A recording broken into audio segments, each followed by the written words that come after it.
Bonjour à toutes et à tous, nous sommes ravis de vous accueillir pour cet échange intitulé Les 1001 nuances de l'identité. Cet événement s'inscrit dans le cadre de l'unité d'enseignement Conférence interdisciplinaire. Nous sommes 5 étudiantes et étudiants de la licence Sciences du vivant de l'Université de Paris à avoir organisé cet événement. Nous avons été accompagnés pour cela par Agathe Dellepeau, une journaliste scientifique, ainsi que par Anne Quedel et Anne Philippe, enseignantes à l'Université de Paris. Elles ont souhaité, à travers cet enseignement, donner l'opportunité à des étudiants en début de cursus, comme nous, d'être sensibilisés à l'interdisciplinarité. En effet, dans un paysage où les domaines scientifiques sont de plus en plus spécialisés et les questionnements de plus en plus complexes, la voie de l'interdisciplinarité constitue une approche enrichissante, pouvant donner un regard nouveau sur des sujets communs. Au cours de nos recherches, pour organiser ce débat, nous nous sommes très vite rendus compte qu'autour d'un unique thème, il existe des vocabulaires, des méthodes et des concepts propres à chaque discipline scientifique. Leur confrontation devrait pouvoir faire naître des idées nouvelles. Nous sommes donc très heureux d'ouvrir aujourd'hui un dialogue interdisciplinaire autour du thème de l'identité, en présence de 3 spécialistes que nous remercions vivement d'avoir accepté notre invitation.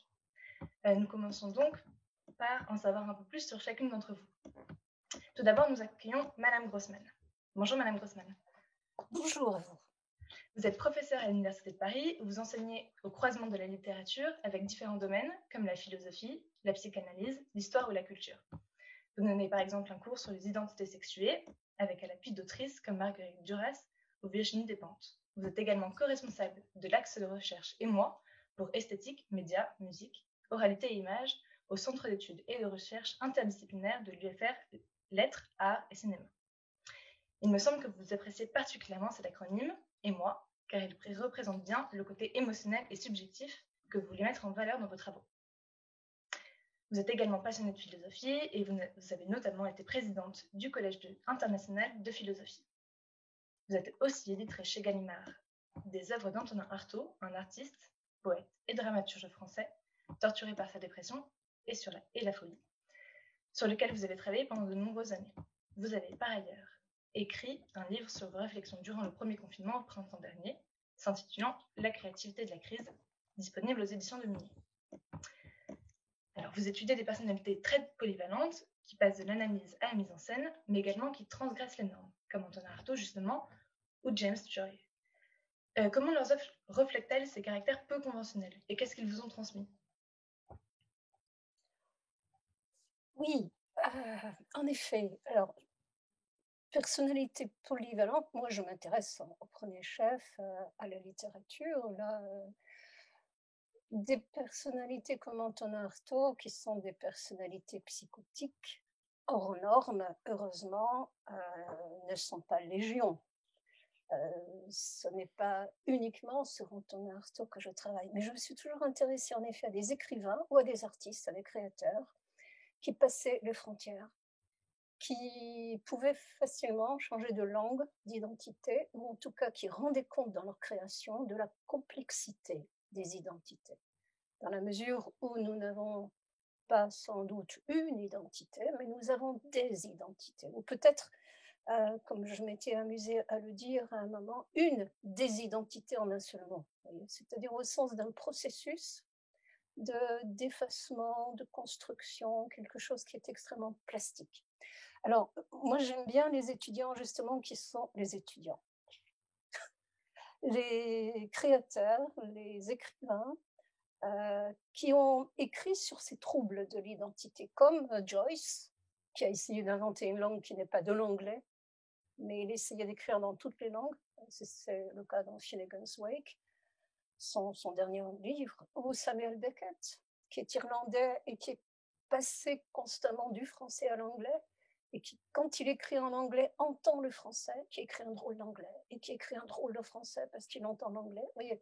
Donc voilà ce qui m'intéresse des créateurs, des écrivains, qui n'ont pas une identité stable, fixée, mais qui interrogent le caractère plastique. Alors justement, vous êtes opposé à cette tendance de ranger les choses et les gens dans des catégories, à donner des étiquettes. Est-ce qu'on pourrait savoir vos raisons? Oui, je ne sais pas si c'est une tendance contemporaine à mettre des étiquettes. En tout cas, il y a incontestablement dans tous les domaines une crispation identitaire. Ça, c'est indéniable, aussi bien au niveau politique, social. Bon.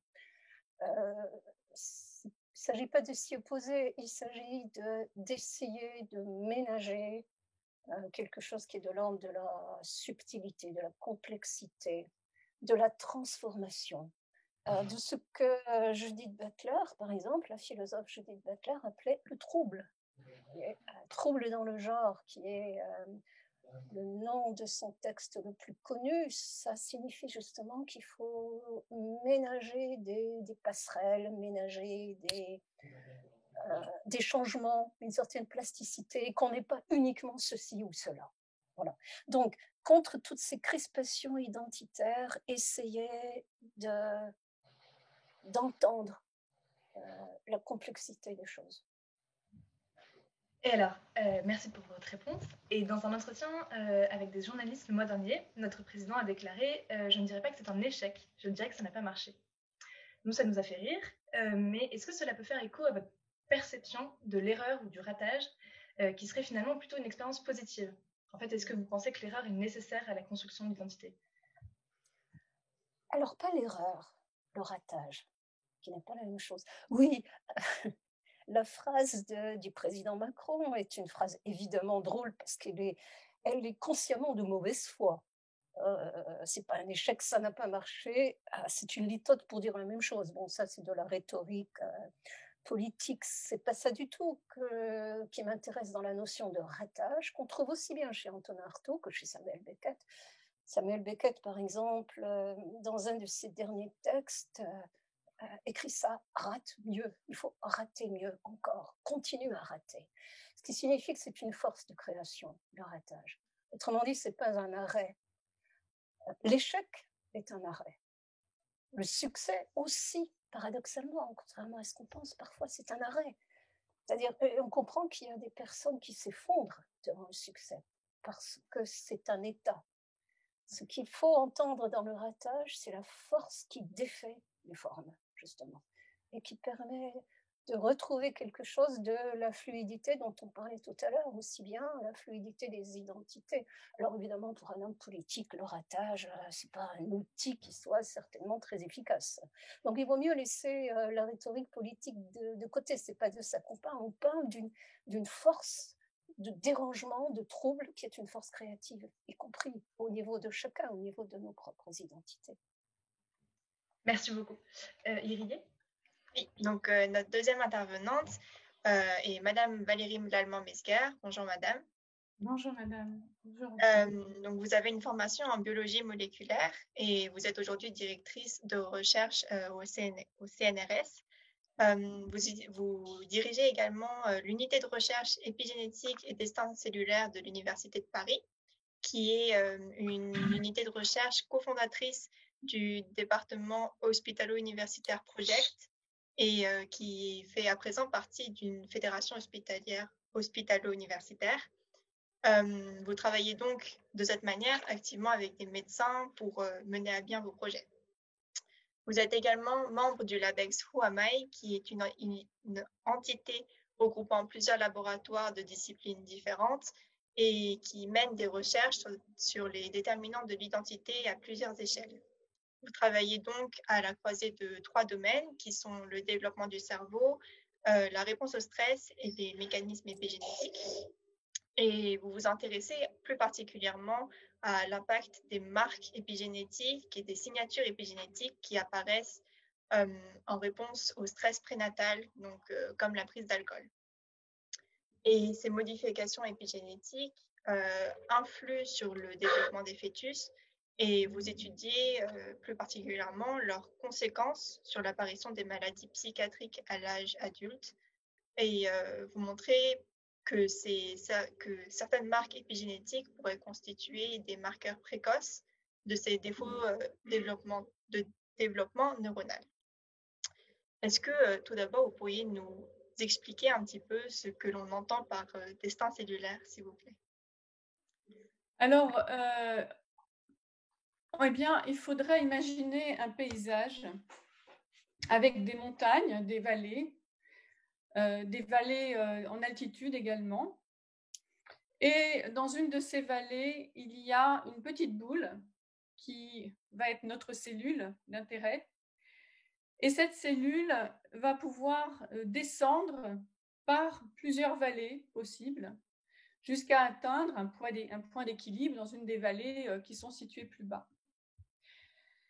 Et en fait, on va parler dans cette d'une part d'une trajectoire qui peut être guidée, qui peut être non guidée, dans lequel il y a aussi de la stochasticité, du hasard.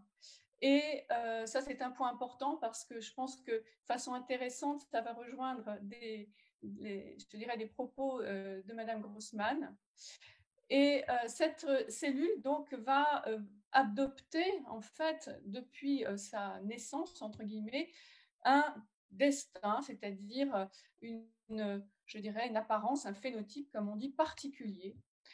Et c'est par exemple le cas de l'embryon, une cellule, puisque nous avons tous été des embryons à l'état d'une cellule, qui va se multiplier au démarrage. On a l'impression qu'il y a un renouvellement quasi identique de cette première cellule, et elle va s'engager ensuite dans des voies différentes, soit de continuité d'auto-renouvellement, elle va peut-être garder cette propriété de cellule souche, ou bien elle va s'engager dans une mort cellulaire programmée, ou bien elle va s'engager dans des voies de différenciation, que ce soit neuronale, hématopoïétique, musculaire, etc. Donc il y a bien un destin, en tout cas dans le développement d'un organisme, et il y a des signaux physiologiques qui sont émis dans l'embryon au cours du développement et qui vont guider un certain nombre de cellules vers une trajectoire neuronale, musculaire, mort cellulaire, etc., ou une autre. Donc, il y a des fenêtres de temps aussi dans lesquelles, en fait, ces choix, ces signaux vont être lus par la cellule ou bien ne pourront plus être lus ou ne peuvent pas encore être lus. Et donc, on va s'engager ou pas dans telle ou telle voie de différenciation selon l'endroit et le temps dans lequel on se place. Et par ailleurs, il y a également une stochasticité, c'est-à-dire que au sein même d'une population neurale, on ne va pas avoir un destin exactement identique à celui de la cellule d'à côté. Et on va se retrouver avec, dans une population neurale, des sous-populations qui montrent une variabilité, qui montrent, en fait, si on définissait, il n'y a pas de cellule normale quelque part, et effectivement, si on a l'idée d'une cellule normale, je reviendrai un petit peu à ce que disait Madame Grossman, eh bien, on pourrait considérer qu'il y a des troubles. Et pourtant, on a besoin de cette stochasticité parce qu'elle procure une adaptabilité à des situations environnementales d'agression. Donc, en particulier, cette identité cellulaire, au cours du développement, elle peut être perturbée par des signaux environnementaux qui finalement perturbent ces signaux de développementaux normaux et qui vont peut-être amener la cellule à dépasser la fenêtre de temps auquel elle pourrait être réceptive ou bien même complètement la faire disparaître, l'engager dans l'apoptose. Et ce paysage, finalement, qui avait des creuses et des bosses d'une certaine forme, va être tiraillé par ces signaux développementaux de façon positive, mais aussi ces signaux environnementaux, et ça va changer les vallées et les monts, et la cellule va s'engager dans une voie qui est, je dirais, qui n'est pas celle dans laquelle elle devait s'engager. D'accord, et donc ces signaux qui changent justement ce destin cellulaire et donc ces vallées et ces monts créent justement des marques épigénétiques. Est-ce que vous pouvez nous expliquer un petit peu ce que c'est? Alors en fait, je dirais que ça ne crée pas des marques épigénétiques, je ne dirais pas jusque-là. Je dirais que ce dont on s'aperçoit, c'est qu'il y a effectivement des marques épigénétiques qu'on appelle anormales qui sont déposées dans des gènes, dans un certain nombre de cellules et dans un temps souvent éloigné de l'exposition à l'agression environnementale, à l'échelle du génome, de façon donc on ne comprend pas encore. Il y a des régions qui sont, par exemple, si on parle de la marque la plus connue de la méthylation de l'ADN, qui vont être hyperméthylées, tandis que d'autres régions vont être hypométhylées. Et cette marque-là est importante parce qu'elle constitue un code qui est lu par la cellule et qui va conduire à l'expression ou la répression des gènes, de certains gènes qui la portent. Voilà. Et je peux vous expliquer un peu plus si vous voulez, mais voilà, je vous laisse poser les questions. Donc, pour tous vos travaux et pour toutes vos recherches, vous utilisez sûrement des modèles expérimentaux précis. Est-ce qu'il y en a qui vous permettent d'étudier les effets du stress sur le cerveau et de reproduire un peu les effets du stress sur le cerveau observés chez l'homme? Alors oui, on travaille donc avec des neuropédiatres, donc on peut avoir accès à un certain nombre d'échantillons de patients, mais on a besoin absolument des mécanismes, des modèles animaux véritablement pour éprouver la validité des mécanismes que l'on met en évidence dans le dépôt de ces marques épigénétiques liées au stress prénatal. Donc on a surtout pour le moment on a eu des modèles de souris. On avait des agressions prénatales qui reproduisaient l'alcoolisation fœtale, qui représente 1 pour 1000 naissances, une naissance pour 1000 dans le spectre le plus large de ce syndrome, et une naissance à peu près sur 100 dans les formes sévères. Et puis on regarde aussi ce qu'on appelle la neuroinflammation, c'est-à-dire l'exposition du cerveau fœtal à des agressions prénatales qui sont dues à des infections chez la mère, des infections qui sont souvent cryptiques, qui déclenchent des accouchements prématurés.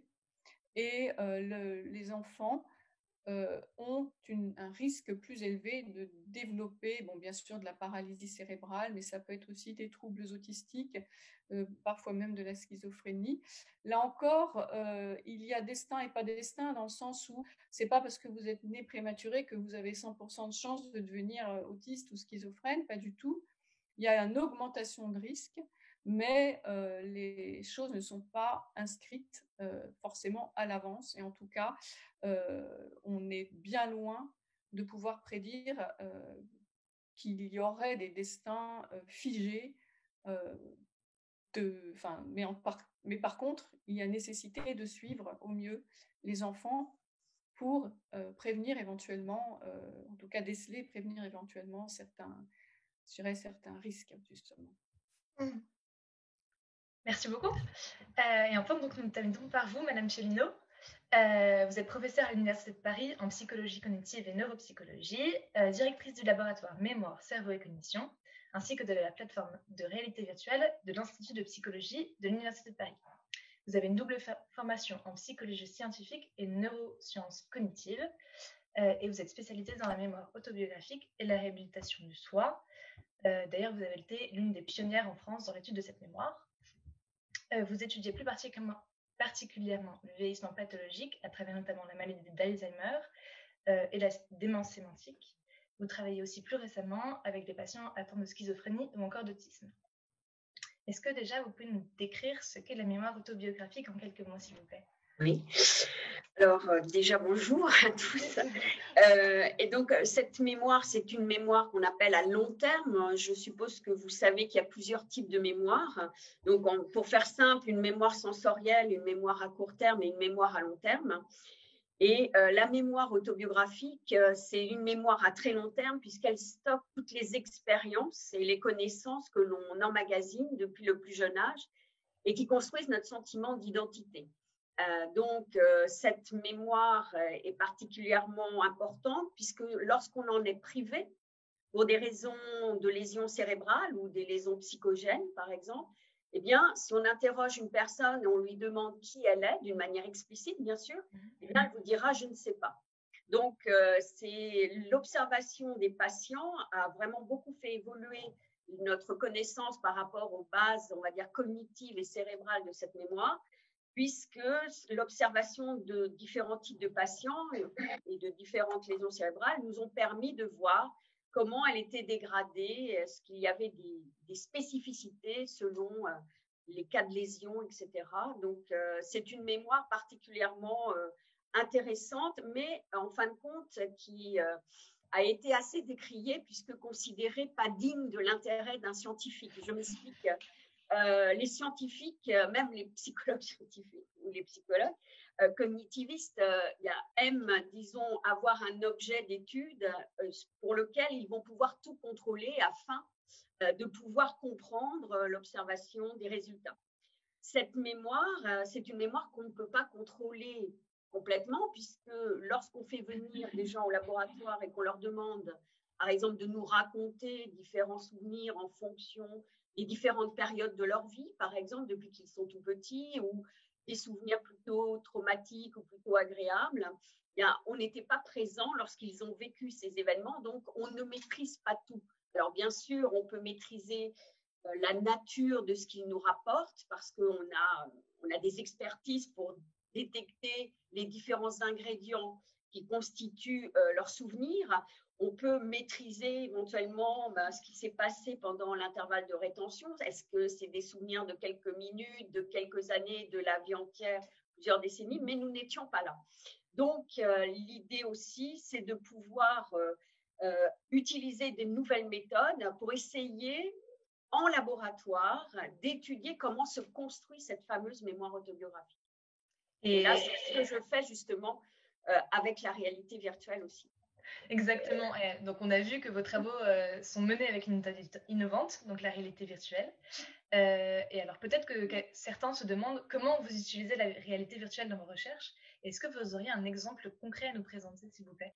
Donc, la réalité virtuelle, donc, c'est une nouvelle technologie 3D où le principe, ce n'est pas un film, c'est vraiment d'immerger des personnes dans des environnements très riches qui, en général, simulent la vie quotidienne, où il y a des interactions avec des activités, des avatars qui peuvent être sociaux, c'est-à-dire qui peuvent répondre à vos actions, à vos regards, par exemple. Donc, on immerge des personnes dans des environnements qui sont très proches de la vie quotidienne et même à l'extrême, nous réalisons des environnements virtuels qui sont basés sur des plans de monde réel. Par exemple, je pense à une étude qu'on a faite dans le cadre d'une thèse CIFRE. Eh bien, nous avons modélisé la station de métro RER Saint-Michel.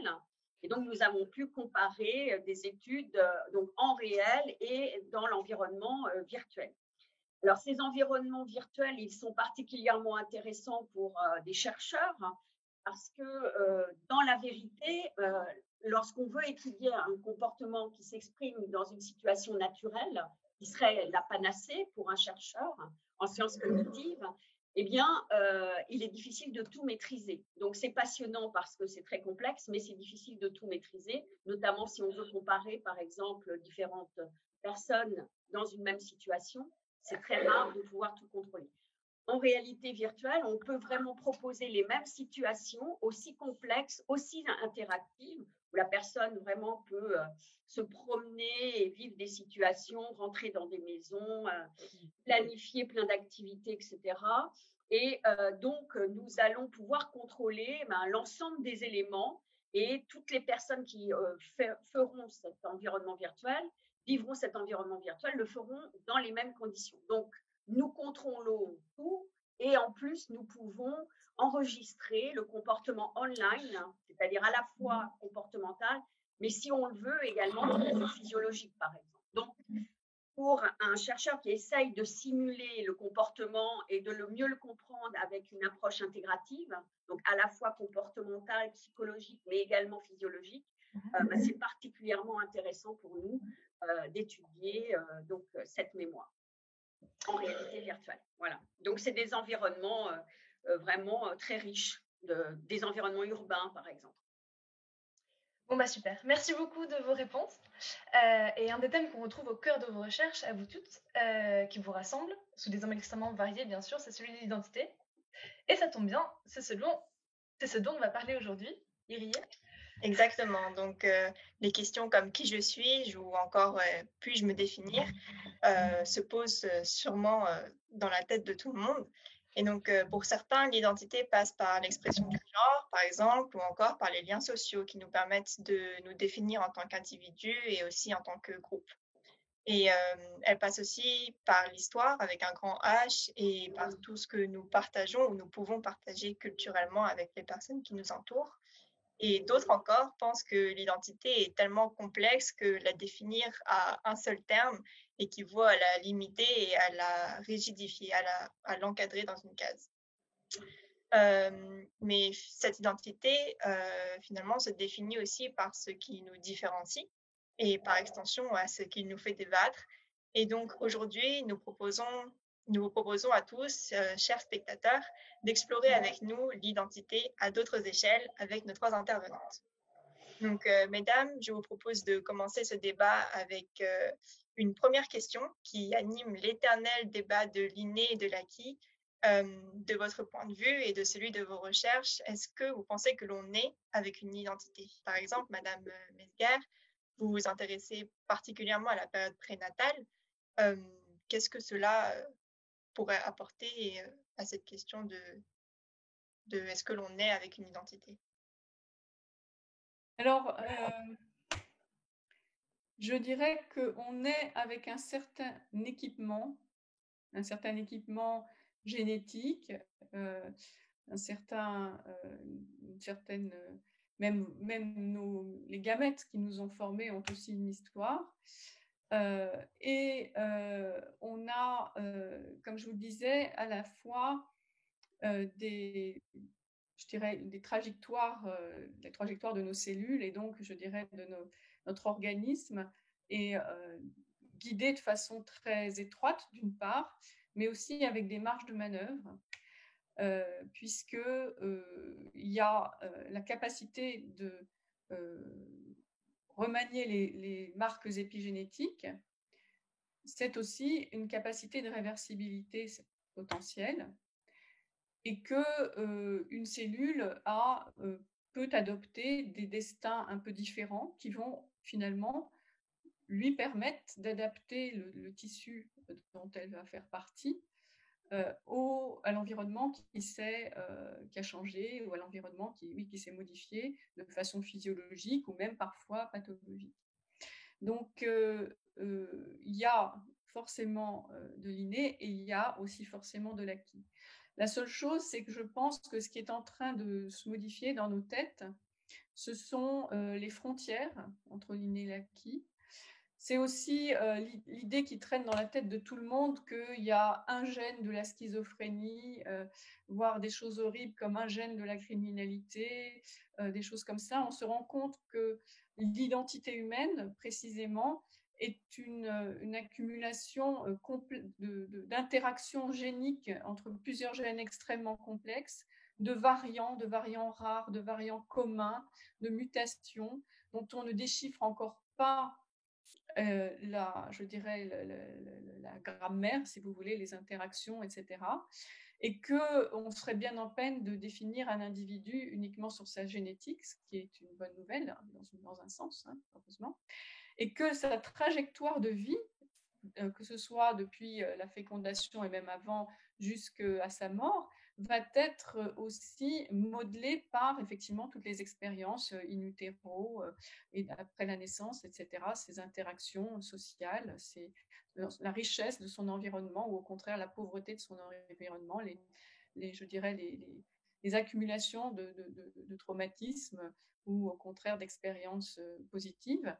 Et que là-dedans, ce qui est impressionnant, enfin moi je ne suis pas bien placée pour en parler, mais ce que l'on peut voir, c'est les capacités extrêmement diverses des gens à se saisir de cette histoire pour en faire quelque chose quelque part, s'ils en ont je dirais, autant qu'ils le peuvent. Et que en tant que biologiste, moi j'étudie ces mécanismes qui sont importants parce que quand même, comme le disait Pascal, il y a quand même des gens effectivement qui ont des pathologies qui les invalident beaucoup dans leurs rapports sociaux, qui en souffrent beaucoup. En même temps, ils ont parfois des capacités un peu différentes que certains, qui pourraient être, que la société pourrait aussi accueillir et peut-être valoriser. Mais en tout cas, je dirais cet équipement ne doit jamais être, à mon sens, une étiquette à coller à quelqu'un. C'est pas parce que vous avez été soumis à l'alcoolisation prénatale que vous êtes forcément quelqu'un qui a un QI diminué ou qui va avoir des problèmes d'attention, d'hyperactivité, etc. Donc, on est obligé c'est intéressant d'une part de regarder ce qui se passe lors de ces agressions, dans ces trajectoires de vie, mais il faut être très modeste et aussi très prudent. Et nous, Madame Piolino, je vous ai vu hocher de la tête pendant que Madame Mesga parlait. Est-ce que vous avez quelque chose à nous apporter?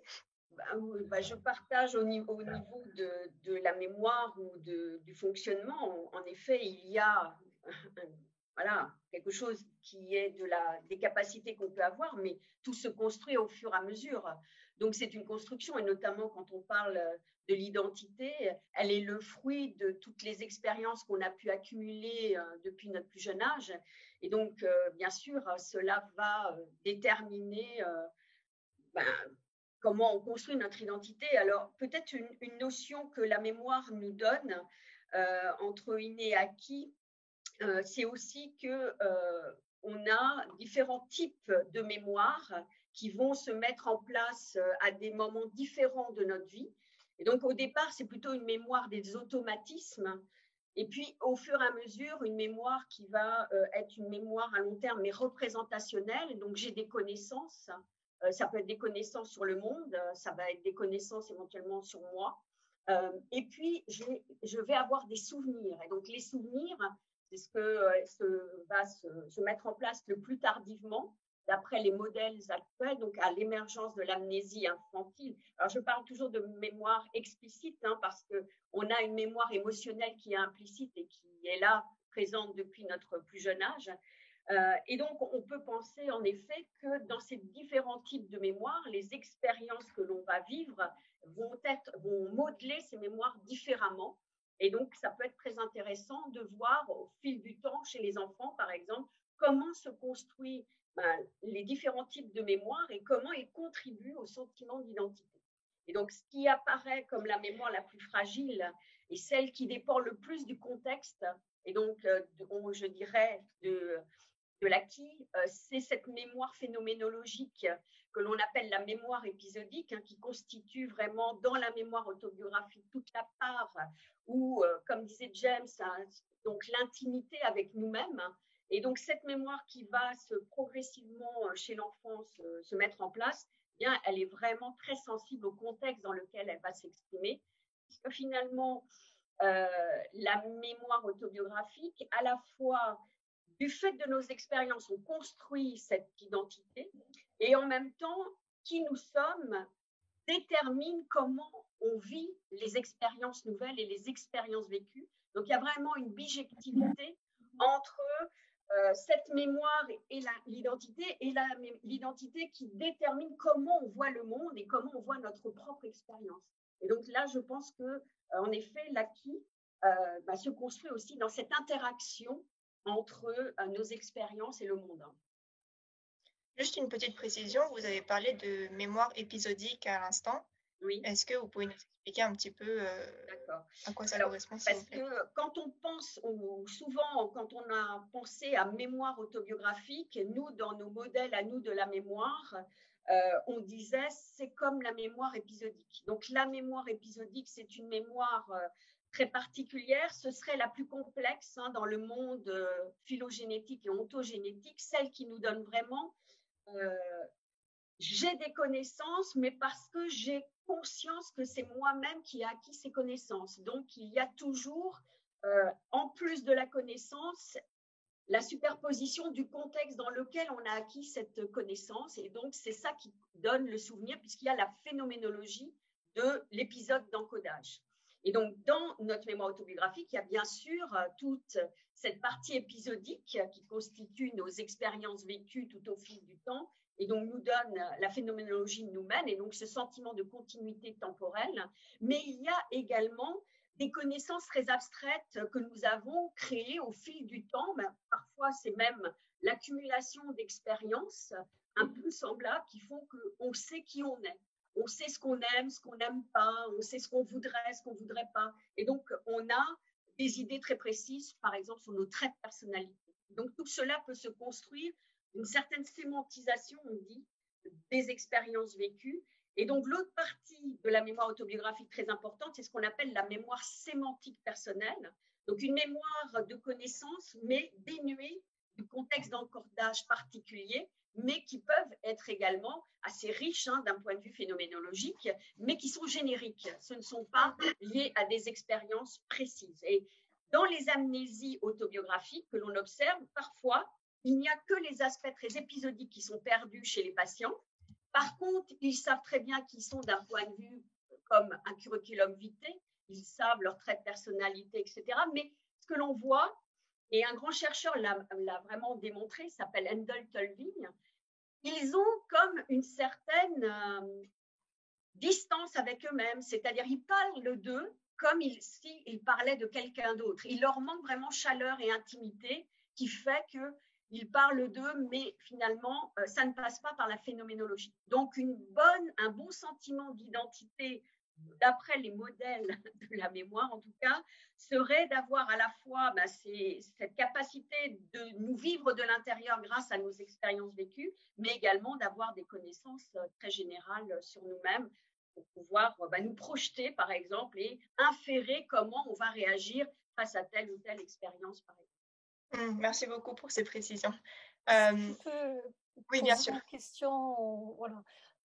J'essaie de voir quel terrain de discussion nous pourrions avoir, parce que, évidemment, moi, je suis d'une part très intéressée par tout ce que vous dites, que je trouve passionnant, et puis très, très éloignée, naturellement, de tout ce savoir que vous partagez là avec nous.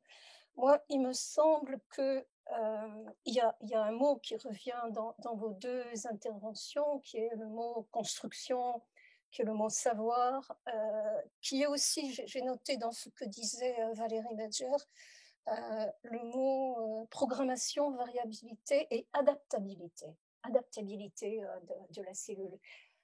Et puis aussi tout ce que vous avez dit sur le destin, sur la programmation, et Patricia aussi, si vous permettez que je vous appelle par vos prénoms, sinon je vais me perdre dans les noms. Pascal, madame.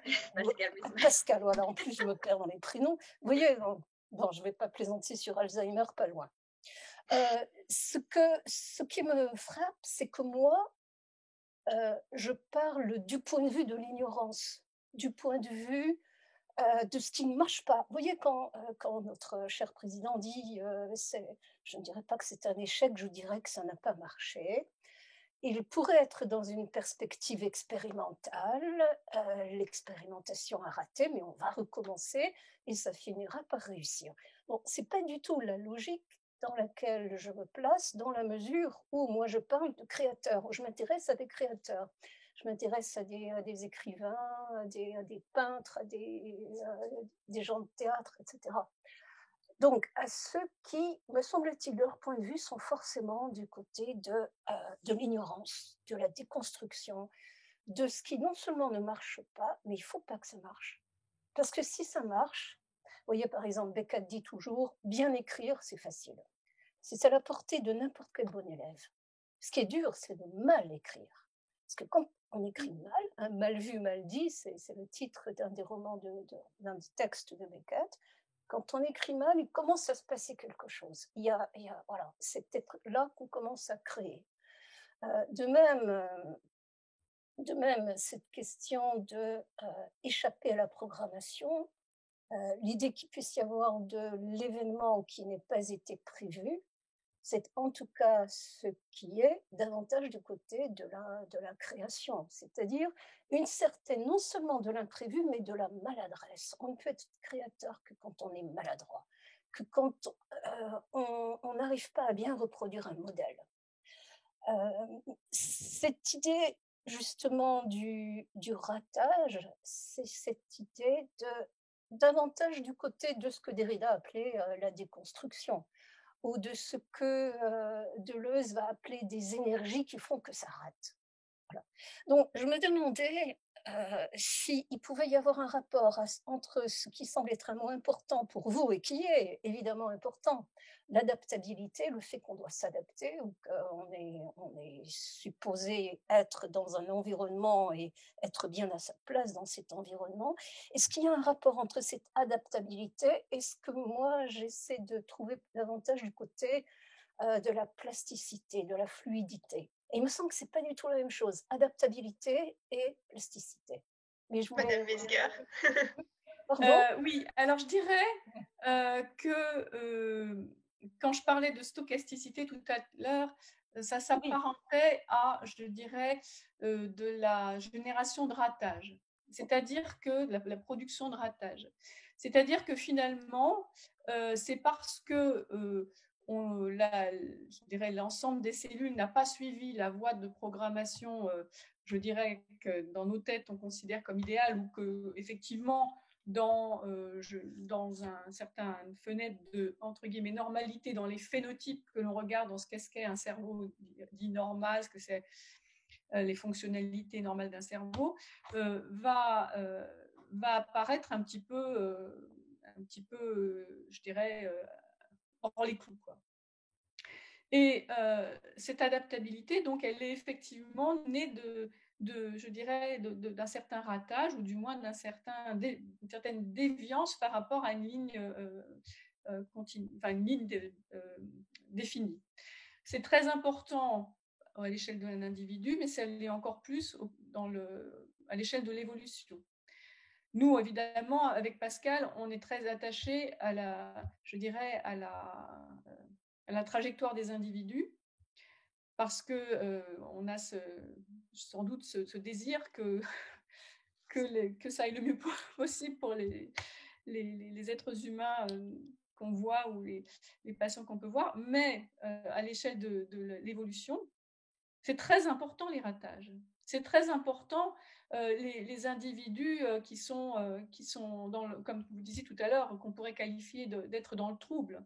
Parce que justement, ce qui se passe, c'est qu'il y a, comment dire, à ce moment-là, un changement d'environnement qui va faire que ces individus-là vont être non seulement ceux qui vont survivre, mais donc vont être ceux qui vont perpétuer l'espèce quelque part. Alors, il y a dans l'histoire de la réponse au stress, il y a un très très bel article de l'équipe de Susan Lindquist qui montre que dans les cellules, il y a ce qu'on appelle des chaperons moléculaires qui prennent soin des protéines cellulaires pour les empêcher d'avoir des interactions délétères et de former des agrégats dans les cellules, et aussi d'aller faire des réactions chimiques avec les mauvais clients, on va dire. Et en fait, quand ce qui se passe, c'est que ces protéines, en fait, elles masquent les ratages qu'il y a dans les cellules. Je ne me souviens plus le nombre de mutations qu'on a chacun dans notre génome, et le nombre de mutations qui s'accumulent au cours des années, mais c'est considérable. Le nombre de protéines qui sont complètement à la ramasse dans nos cellules. Donc on est en fait, je dirais, on est des ratages permanents, mais c'est cette finalement alors je ne sais pas si on peut appeler ça de la plasticité, mais en tout cas cette création permanente de possibilités par des ratages par rapport à la ligne de conduite considérée comme idéale, qui va permettre l'adaptabilité au niveau individuel, mais aussi au niveau de l'espèce au cours de l'évolution. Est-ce que ça peut répondre un peu à vos... Oui, non, je trouve ça tout à fait intéressant. Il y a l'idée quand même d'une espèce, comme vous disiez, de déviance créatrice. C'est ça. Oui. C'est-à-dire qu'il y a un ratage qui permet de... Mais alors la question, c'est est-ce que ça permet de faire surgir de l'inconnu, ou est-ce que ça permet de faire surgir quelque chose qui n'est pas tout à fait conforme au modèle, mais qui quand même rentre dans la programmation? Alors, c'est compliqué de répondre à ça, je dirais, parce qu'il y a la microévolution, dont on commence à avoir, je dirais, les rouages, et puis il y a la macroévolution. La macroévolution, évidemment, par exemple, l'œil a été créé plusieurs fois dans l'évolution, à partir de briques élémentaires qui n'avaient pas forcément grand-chose à voir. Parfois oui, mais parfois non. Et donc, c'est encore difficile de pouvoir vous dire si il y a, je dirais, des ruptures qui reposent sur une création de nouveau, mais très certainement. Et donc, quand on parlait d'épigénétique, il y a ce monde qui s'est ouvert devant nous depuis, je dirais, une vingtaine d'années, des ARN non codants. C'est-à-dire pour le moment, on raisonnait en gènes protéines. Et on sait qu'on a 98% de ressemblance avec les chimpanzés. Bon, qu'est-ce qui fait la différence? Eh bien, ce sont des ARN qui ne codent pas des protéines, qui ont, parce qu'elles sont même quand ils sont transcrits d'un même gène, ils ont une grande variabilité de taille, de stabilité, de fonction, de survie, qui vont peut-être être ces créateurs, d'événements de macroévolution. Donc, il y a une personne en particulier dans notre unité qui étudie un peu ces problématiques-là à travers une fenêtre d'observation assez précise, mais qui peut être très intéressante. Et justement, donc vous avez parlé de création, enfin que les différents stress et que les différents déséquilibres apportaient donc des différentes créations. Est-ce que, Madame Piolino, ça s'applique aussi à la psychologie? Est-ce que, par exemple, on peut créer nous-mêmes une identité, nous créer avoir finalement un libre arbitre sur notre identité? Alors, je ne dirais pas forcément un libre arbitre, mais en tout cas une créativité. Et donc, comme on reprend le terme de construction et de créativité, les études sur la mémoire montrent bien que, bien sûr, la mémoire n'a rien à voir avec objectivement comme une caméra ce que l'on a vécu. Donc, quand on reconstruit un souvenir, c'est toujours une création. On y met un petit peu d'expérience vraiment que l'on réactualise. Et puis, les trous, on les bouche avec des choses que l'on connaît sur nous-mêmes ou même des choses que l'on crée. Et donc, ce que l'on voit, c'est que justement, en fonction de qui on est actuellement, de nos désirs, de nos volontés, on peut très bien s'inventer un faux self. Enfin, on parle de faux self chez les Anglais ou Américains. Et en effet, on peut très bien reconstruire notre identité, notre histoire, qui n'a rien à voir avec ce qu'on a vraiment vécu, et en étant totalement persuadé que ça s'est passé comme ça, parce que c'est cohérent avec l'histoire que l'on veut créer actuellement ou que l'on crée. Pour reprendre le terme de créativité, les études sur la mémoire, notamment la mémoire épisodique. Alors, c'est peut-être pas très important, mais c'est quand même une mémoire très hippocampo-dépendante, hein, donc elle est vraiment cruciale. Et elle dépend vraiment de cette région clé pour la mémorisation, mais les études récentes montrent qu'elle est aussi clé pour rappeler des souvenirs anciens dès lors qu'ils restent empreints de cette expérience phénoménologique de l'encodage. Et les études récentes montrent que cette région, l'hippocampe, et donc cette mémoire, la mémoire épisodique, elle nous permet de créer notre futur, d'imaginer notre futur, et donc elle nous permet la créativité de nous-mêmes dans le futur. Et donc là, c'est comme si cette mémoire, elle nous permet d'envisager toutes les possibilités du futur, nos choix possibles. Et donc, dans ces choix possibles, il y a les choses désirées, les choses peut-être socialement désirables, les choses complètement, complètement loufoques. Mais en tout cas, on se construit dans l'instant grâce à cette possibilité de créer notre futur. Et donc, c'est aussi vraiment un processus très important dans la mémoire et dans le lien avec l'identité, cette création de projection dans le temps, donc le passé, mais aussi le futur. Et donc, peut-être que là, il y a vraiment un lien avec la créativité qui est très important et l'adaptation, justement, puisque ce processus de projection dans le futur, ça nous permet de nous adapter dans le présent et de nous motiver à agir dans le futur. Donc, sinon, on voit d'ailleurs les patients qui ont des troubles hippocampiques, qui n'ont plus de mémoire épisodique, et donc qui n'ont plus cette mémoire autobiographique phénoménologique. Ils vivent dans un présent perpétuel. Ils sont tout le temps vissés dans le présent, donc incapables d'aller voyager dans leur passé phénoménologique, mais en même temps incapables de dire qu'est-ce qu'ils feront demain, la semaine prochaine, dans 5 ans, dans 10 ans. Et donc, c'est vraiment comme si, quelque part, on leur avait coupé les ailes.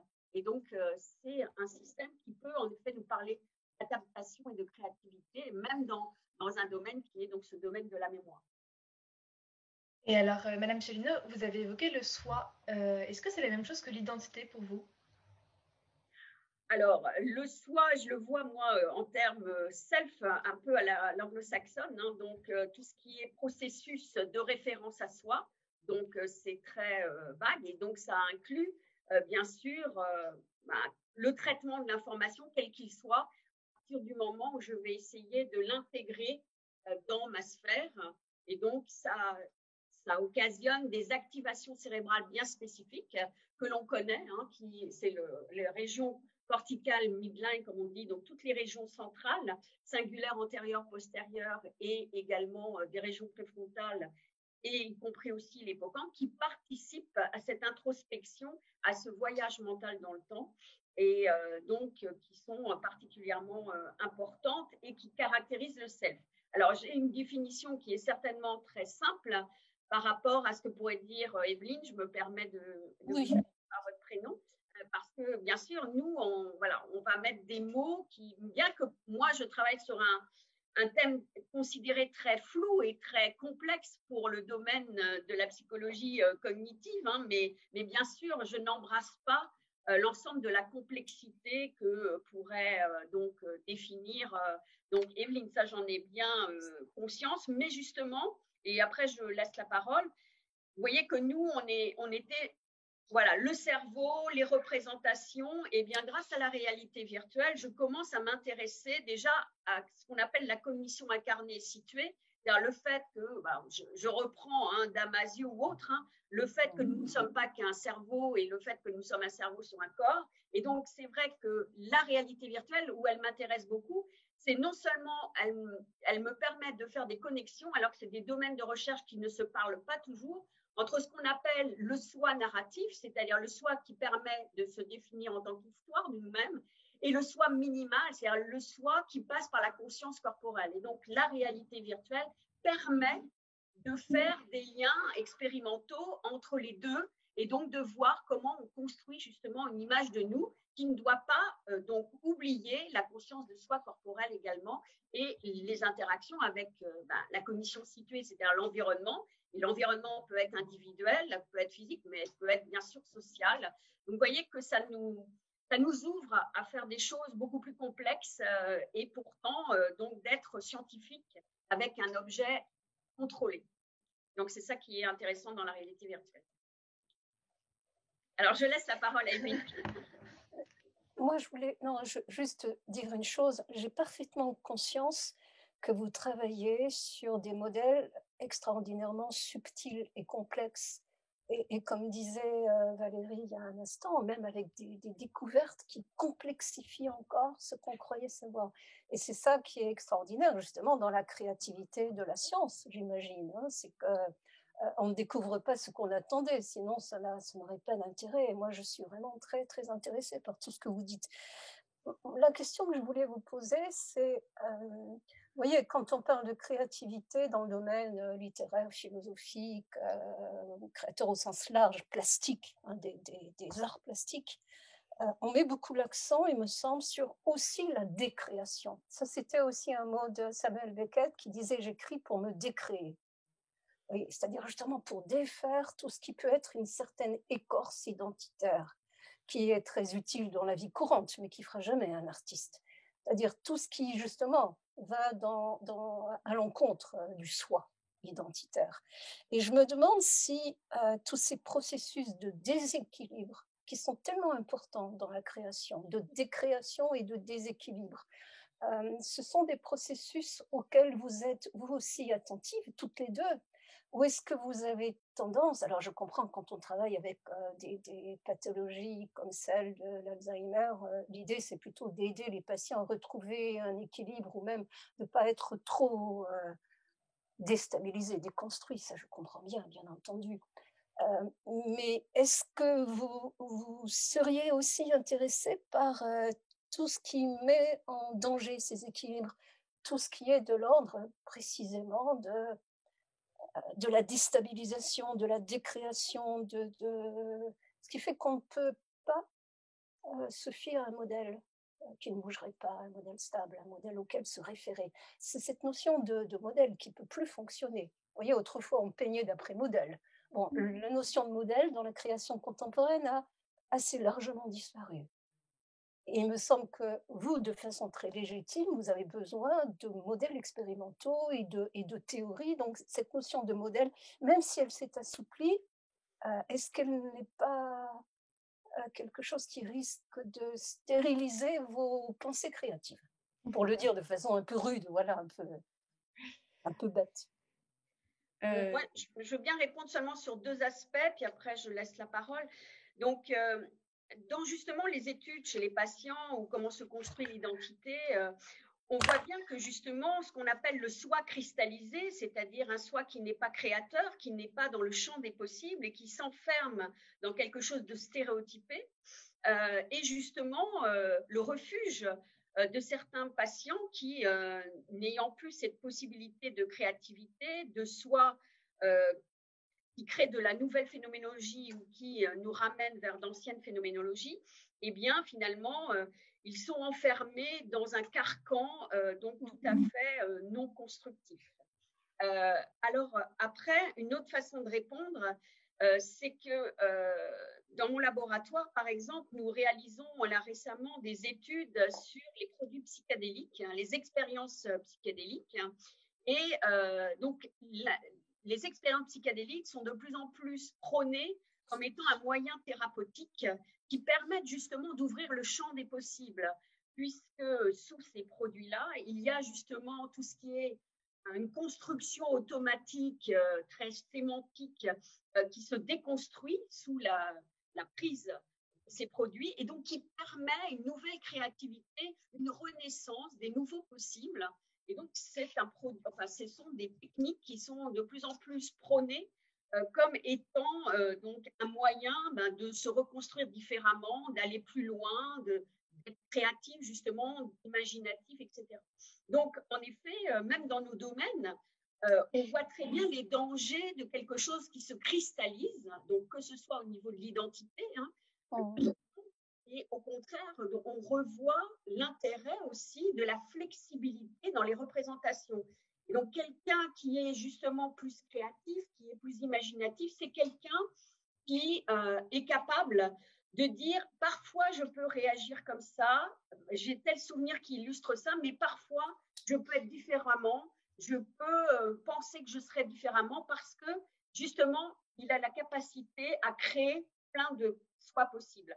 Donc même nous on s'intéresse à la déconstruction parce que c'est quelque chose de tout à fait positif dans la flexibilité mentale qui doit être aussi présente dans notre identité. Donc on a différents moyens, mais on regarde aussi l'effet de cette flexibilité par la déconstruction. Et alors, du coup, vous savez qu'un stress ou un déséquilibre, en fait, ça peut avoir des influences tout à fait positives et même primordiales sur la construction du soi. Pourtant, le stress, dans l'imaginaire collectif, en général, c'est quand même associé à une image négative. Et on peut imaginer qu'une grande quantité de stress peut avoir des effets négatifs. Qu'en pensez-vous? À quel point le stress peut-il devenir pathologique? À quel moment il devient pathologique? C'est à moi que vous posez la question? Oui, parce que... Oui, d'accord. Ok. Donc, je dirais que ça, peut-être qu'il faudrait que je réponde avant à la question d'Evelyne, parce que je dirais que la déconstruction, on l'a à plusieurs niveaux. Je dirais on l'a au niveau du chercheur expérimental, où nos modèles sont sans cesse mis à mal par l'expérience, ou même quotidiennement, on va déconstruire, on est déconstruit par l'expérience qui nous montre que, en fait, non pas que la manip a raté, mais qu'au contraire, l'hypothèse n'est pas la bonne. Et que donc, il faut qu'on les bouge. Les modèles, c'est un petit peu comme une marche dans un escalier, et que, évidemment, si on reste coincé sur une démarche, on n'est pas dans la construction. Mais aussi, je dirais que dans les organismes, il y a énormément de déconstruction. Un papillon, c'est issu d'un développement d'une larve. Les tissus de la larve sont entièrement détruits quasiment dans la chrysalide pour refaire un organisme donc, qui va avoir des propriétés beaucoup plus, je dirais, impressionnante, en tout cas à nos yeux, que celle de la larve. Donc ça, c'est une chose auquel il faut effectivement rester attentif. Et quand on parle de développement embryonnaire, il faut savoir que, d'abord, qu'est-ce que c'est qu'un stress par rapport à qu'est-ce que c'est qu'une condition normale? Finalement, on ne sait pas très bien où est la frontière. On le considère dans des modèles cellulaires ou animaux très particuliers, voire chez l'homme, on se dit, tiens, telle exposition favorise telle pathologie, mais bon, voilà. Le développement embryonnaire lui-même est un stress permanent où les cellules sont en train de remanier totalement, tout le temps, leur contenu en ARN, en protéines, leurs interactions avec les copines, leur environnement, parce qu'elles peuvent migrer, elles peuvent étendre des prolongements très loin. Et tout cela est remanié en permanence. Dans votre cerveau, vous avez des remaniements constants de réseaux, de synapses. Donc, on déconstruit, on reconstruit. Et précisément, quand on comment dire, s'intéresse à la pathologie, c'est souvent justement au moins autant une incapacité à déconstruire qu'à construire. Par exemple, une chose très très simple, à l'adolescence, on va élaguer un nombre de synapses très important dans le cerveau. Et cet élagage, cette destruction est considérable. C'est vrai aussi après la naissance. Comment dire, dans mon cas, finalement, j'ai dû déconstruire aussi parce que j'avais montré dans le cours de ma carrière que finalement, ce qu'on appelle des réponses au stress était impliqué dans des conditions physiologiques dans le développement du cerveau. Alors ça a été compliqué parce qu'il faut réussir à convaincre un domaine qu'on sort des limites du domaine. Mais bon, c'est un exemple, mais je veux dire, c'est vrai qu'en science, il faut faire attention de ne pas être cristallisé sur un modèle, comme disait Pascal, faire un choix cristallisé sur un modèle. Et par exemple, quand Einstein disait Dieu ne joue pas au dé, ben si, Dieu joue au dé. Il y a vraiment comment dire, des tas de choses complètement probabilistes qui font qu'il y a plein de choses qui sont là et qui bougent, qui évoluent dans tout l'univers. Et donc, la frontière pathologie et physiologie est extrêmement étroite et elle dépend aussi de la lorgnette et de l'angle par lequel on regarde un processus biologique ou un phénotype. Je veux dire, j'imagine que dans certaines sociétés, il est peut-être moins problématique que dans la nôtre d'être autiste, ou du moins certaines formes d'autisme, j'en sais rien. Que je dirais, les troubles psychiatriques peuvent être soit l'occasion d'être mis complètement à l'écart d'une société, ou au contraire d'être considéré comme quelqu'un qui est en connexion avec une sagesse différente. Donc là encore, et effectivement, la créativité est peut-être plus facile chez des gens qui sont, je dirais, décalés par rapport aux normes. Et en tout cas, pour devenir un être humain, je dirais,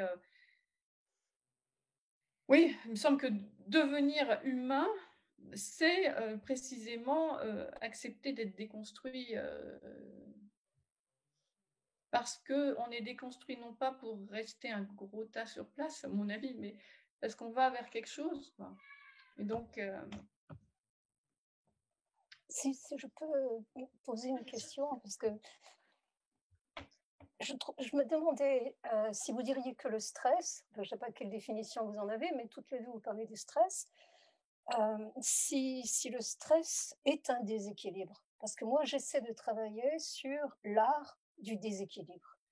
En quoi ce serait un processus qu'il faudrait maintenir. C'est-à-dire ne pas chercher à parvenir à un équilibre, c'est-à-dire à une espèce de sécurité, de stabilité, mais avoir suffisamment de plasticité, si l'on veut, mais je sais bien que chez vous, plasticité peut vouloir dire autre chose, avoir suffisamment de plasticité pour supporter le déséquilibre. Et pour supporter la déconstruction, c'est aussi au sens de supporter que ce soit à la fois oui et non, à la fois blanc et noir, ce qui théoriquement est totalement opposé à notre logique cartésienne qui oblige à choisir. L'art du déséquilibre, c'est aussi, comme disait Beckett, savoir être à la fois dans la création et dans la décréation et supporter ça.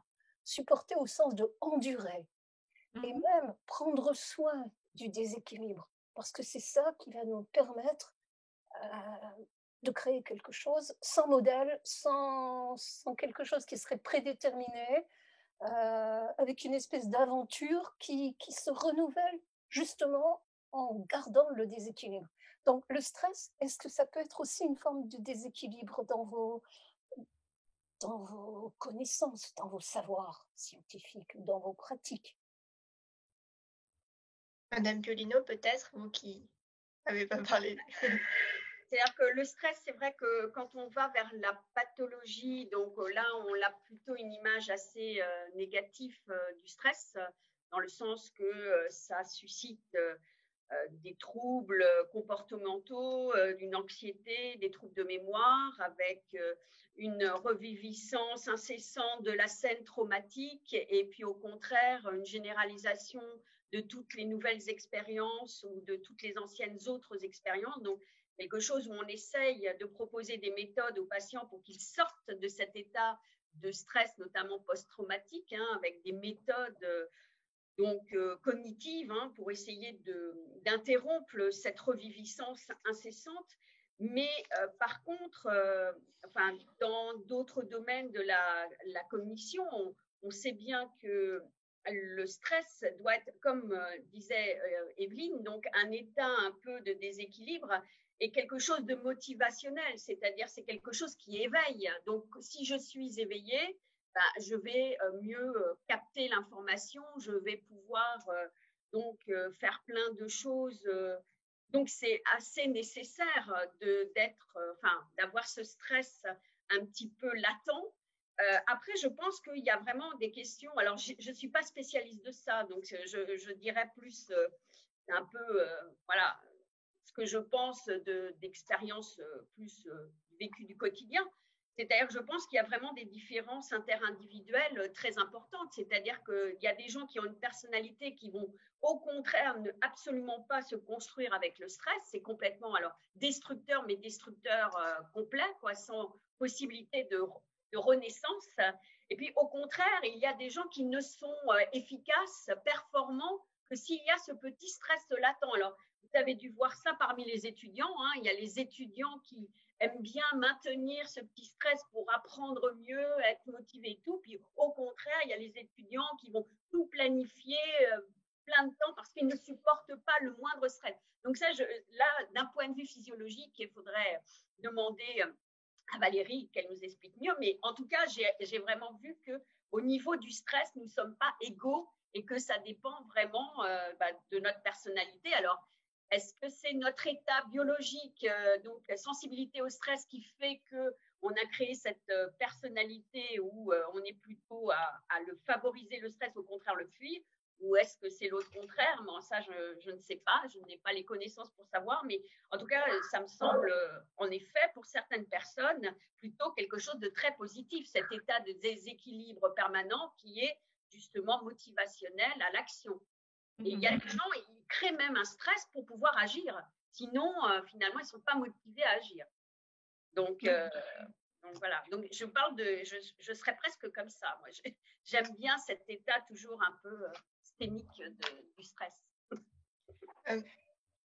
Oui, en fait, si je peux intervenir, en fait, je dirais, à mon avis, si vous êtes dans ces études-là, c'est que vous avez une certaine intranquillité, que vous ne pouvez pas, que vous êtes déstabilisé par exemple, le fait de ne pas comprendre, que vous avez besoin de comprendre. Moi, je me demande souvent pourquoi j'ai tellement besoin Alors, c'est peut-être parce que justement, je ressens un stress devant le fait de ne pas savoir, j'en sais rien, mais en tout cas, je pense que la sensation de stress peut être très bénéfique. Quand on parle de stress, je pense en biologie, on parle de situation de rupture. où dans la cellule, en fait, on va passer un cap, un seuil, et dans lequel finalement la reconstruction va peut-être ne pas être possible. C'est-à-dire que, je dirais que si on reprend l'exemple de la maladie d'Alzheimer, il y a en particulier dans la maladie d'Alzheimer, au niveau cellulaire, dans les neurones, ce qu'on appelle la protéostasie, c'est-à-dire l'homéostasie protéique, c'est-à-dire la capacité à avoir des protéines, comme je vous le dis, il y en a un grand nombre qui sont mal foutues, mais ce n'est pas grave, parce qu'il y en a aussi qui sont bien conformés, qui vont pouvoir exercer leurs fonctions, etc. Et les autres vont pouvoir être dirigés vers des voies de dégradation. Et dans ces cellules de patients Alzheimer, finalement, il n'y a plus ces capacités d'aller vers une réponse. Donc déjà, par exemple, aux stimuli,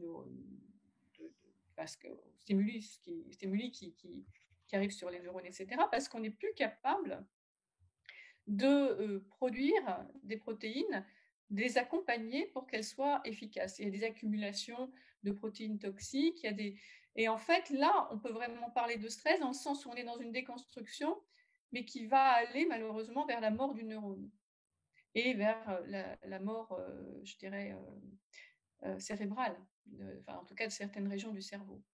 Donc, là encore, entre la condition normale, la condition de stimulus qui va être déstabilisant, déconstruire des choses, mais pour aller vers quelque chose de nouveau, eh bien là, on est dans une situation vraiment de stress où plus rien n'est possible que, je dirais, une trajectoire vers la déconstruction totale. Je ne sais pas si ça donne une image de ce qu'on peut...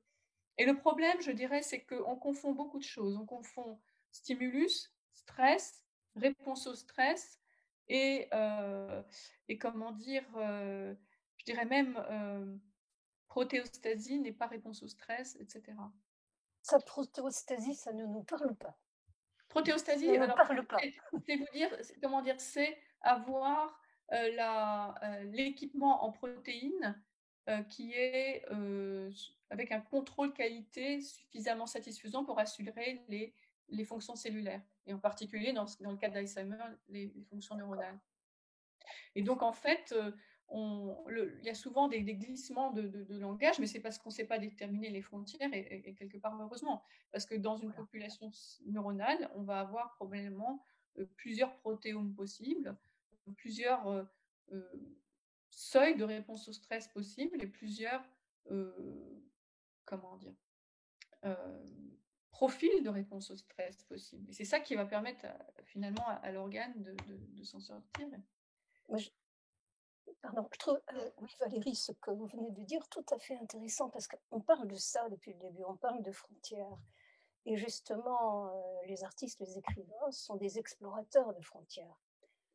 Et quand Pascal tout à l'heure parlait d'expériences avec des hallucinogènes divers, on sait bien, Antonin Artaud a avalé des racines de peyote, et un écrivain, un poète très connu comme Henri Michaud, qui est également un peintre dessinateur, a fait des tas d'expériences pour voir comment il créait sous mescaline. Et il a produit des dessins mescaliniens extrêmement célèbres. Et justement, la question qui se pose du côté de la création artistique ou littéraire, c'est de savoir jusqu'où on peut aller sans qu'il y ait rupture. Si le stress est une rupture, jusqu'où on peut aller sans tomber, avant la mort, avant la destruction. Et c'est cette frontière très fine, visiblement, qui est explorée par les créateurs, c'est-à-dire voilà, jusqu'où on peut tenir et jusqu'où on peut rater, comme dit Beckett, continue à rater, continue, jusqu'où on peut aller. Et c'est là qu'il y a un processus créateur qui est dans ce déséquilibre tenu, il me semble, avant la rupture. Parce que s'il y a la rupture, bon, ben c'est la folie, la schizophrénie, la mort. En effet, les artistes fous ne sont pas ceux qui nous intéressent. Deleuze montre très bien que le schizophrène n'est plus un créateur. Ce qui nous intéresse, c'est juste avant, ou quand il lutte contre. Donc c'est ça, c'est ce moment où on continue, ou comme l'exemple que je prends souvent du funambule chez Nietzsche, il tient sur la corde raide. Quand il tombe, ça ne nous intéresse pas. C'est voilà le moment où il va presque tomber, mais pas encore tout à fait. Voilà, c'est là qu'il se passe des choses. C'est pour ça que déconstruction, c'est aussi entendre comme oui et non à la fois. Équilibre et déséquilibre, on est Bien dans sûr. cette frontière ténue. Ouais. Et ça c'est passionnant du point de vue des créateurs parce que c'est à la fois risqué, complètement hasardeux, imprévisible. Et c'est vrai que ce sont des territoires où nous ne nous aventurons pas trop, parce que, en tout cas pour moi je ne suis pas artiste. Moi j'ai besoin en effet d'un savoir, j'ai besoin de repères, et nous avons tous besoin d'un minimum de stabilité identitaire, bien entendu. Mais ceux qui, comme dit Deleuze, sont des explorateurs, les écrivains, les artistes sont des explorateurs, ils vont aller là où nous ne pouvons pas aller, ils reviennent vers nous, les yeux rouges, les tympans percés, etc. Voilà, pour essayer de nous expliquer deux ou trois choses. Là, bien entendu, ce sont des expériences qui sont en frontière de l'humain. Mais je crois que ça nous encourage de savoir qu'il y a ces frontières-là. Parce que bien entendu, nous essayons de stabiliser, de ne pas aller jusqu'à la rupture, de transmettre des connaissances. Nous sommes toutes les trois enseignantes, nous transmettons des choses à peu près équilibrées et stabilisées. Mais disons que du côté de la littérature, de la philosophie, de la psychanalyse, tout ce que l'on veut, qui est davantage des choses où je me sens moins ignorante, on transmet l'idée que c'est pas si stable et que l'instabilité est souvent intéressante. Mais est-ce qu'Evelyne, vous ne trouvez pas que même Excusez-moi. Pardon. Je suis vraiment désolée, mais on est un peu, on a un peu avancé dans le temps. Et donc, il nous resterait un sujet sur lequel que on aimerait bien aborder. Est-ce que donc voilà, donc vous avez parlé beaucoup de de la frontière un peu du déséquilibre. Et donc en ce moment, on est en pleine crise du coronavirus. Et euh, on aimerait bien aborder un petit peu, pour finir cette conférence, ce sujet qui touche un peu, je pense, toutes les personnes ici présentes, ainsi que les spectateurs qui verront cette conférence. Et donc, depuis l'hiver dernier, on a eu donc plusieurs crises sanitaires et donc plusieurs confinements. Et à la fin de ce mois-ci, ça fera déjà 3 mois donc de confinement en un an. Et concernant l'identité, peut-être que c'est source de stress, peut-être que cette crise sanitaire est source de stress et de modification de l'environnement, et donc elle peut influencer aussi sur l'identité. Est-ce que vous pensez, comment est-ce que ce qu'on a vu et ce dont vous avez parlé pendant ce débat peut être utilisé pour comprendre justement, pour essayer d'étudier ces influences de la crise sanitaire sur l'identité? Moi, je peux commencer par une réponse. Donc, d'un point de vue scientifique, ça m'a intéressé cette période parce que je me suis dit, ça donne une opportunité de voir comment se crée la mémoire à partir finalement d'une situation assez étale où les gens pendant plusieurs mois étaient toujours donc chez eux, donc pas beaucoup de stimulation, etc., sauf bien sûr les stimulations internes. Donc, j'ai proposé à mes étudiants alors je ne sais pas si ça sera possible, puisque j'avais pas planifié qu'il y ait de nouveau du confinement, mais je voulais voir justement quelle était l'affluence de souvenirs qui s'était créée pendant la période de confinement, pendant cette période où justement le temps était un peu suspendu. Et donc voilà, savoir comment se créent finalement ces séquenciations d'événements. Parce que finalement, on a un flux tendu d'événements, on vit donc notre vie du matin au soir, et pourtant on ne retient que très peu d'expériences vécues.